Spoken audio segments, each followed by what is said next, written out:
ल ठ्याक्कै 1 महिना अगाडि मैले यो लबर प्लान्टको पातलाई यसरी काटेर कोकोपिट वा बालुवामा हालेर राखेको छु र यस्तो राम्रो तरिकाले यो जरा आएको छ। हेर्नुस् त यतापट्टि यस्तो जरा निक्लिसकेको छ। ल इन्डोर प्लान्टलाई तपाईहरुले पातबाट मात्रै हैन, डाँठबाट, मुन्टाबाट, हाँगाबाट पनि यसरी बिरुवा बनाउन सक्नुहुन्छ।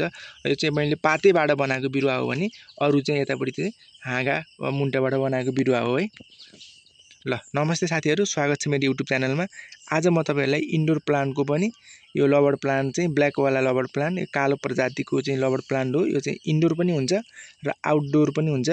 यसलाई चाहिँ विशेष गरेर एकदमै होटल, क्याफे, त्यसपछि ठुला घरहरुमा पनि आफ्नो सोख अनुसार यसलाई चाहिँ भित्र इन्डोर प्लान्टमा राखेको हुन्छ र राख्छन् पनि र यो एकदम राम्रो हुन्छ यो राख्दाखेरि।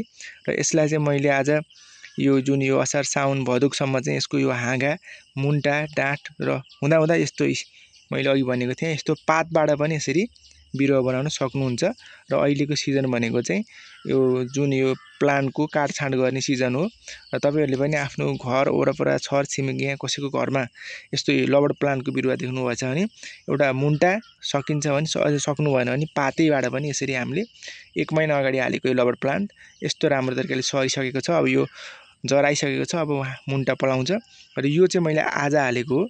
यो चाहिँ आज भर्खर कटिङ गरेर हालेको लबर प्लान्ट हो। यो चाहिँ यस्तो भर्खरै यस्तो गरेर कटिङ गरेर एलोभेरा, बेसार वा यसमा साफ जे छ आफूसँग त्यो हालेर चाहिँ यसलाई यहाँ माटोमा कटिङ गरेर यसरी गाड्न सकिन्छ।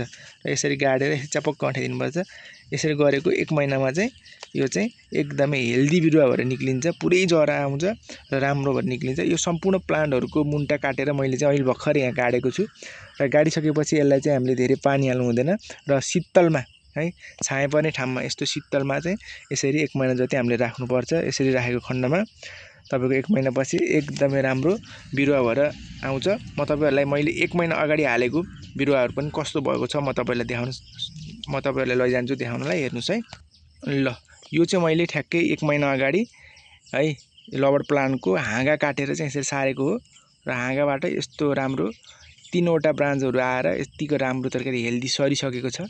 ल हेर्नुस्, यसरी नै तपाईहरुले पनि आफ्नो घर वरपर कसैको घरमा लबर छ, छर छिमेकीकोमा लबर छ वा आफ्नै लबर प्लान्टलाई अझै धेरै ब्रान्च बनाउन चाहनुहुन्छ भने यो महिना भनेको चाहिँ लबर प्लान्टको ब्रान्चहरु काटछाट गर्ने र कलमिङ गर्ने, ग्राफ्टिङ गर्ने, सम्पूर्ण प्लान्टहरुको फुलहरुको चाहिँ ग्राफ्टिङ गर्ने, कलमिङ गर्ने सिजन हो, महिना हो।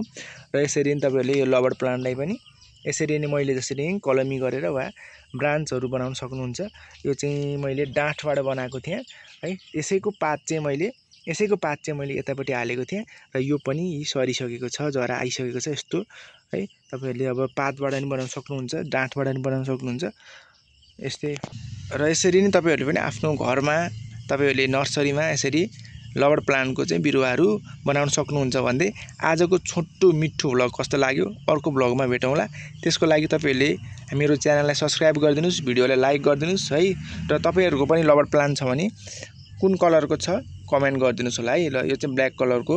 ल तपाईहरुले चाहिँ भिडियोहरुलाई लाइकहरु भ्युजहरु त आउँछ तर सब्स्क्राइब गरिदिनु हुन्न च्यानललाई सब्स्क्राइब गरिदिनु होला भन्न चाहन्छु, किनकि अर्को भिडियो बनाउनलाई मलाई पनि एउटा मोटिभेसन हुन्छ।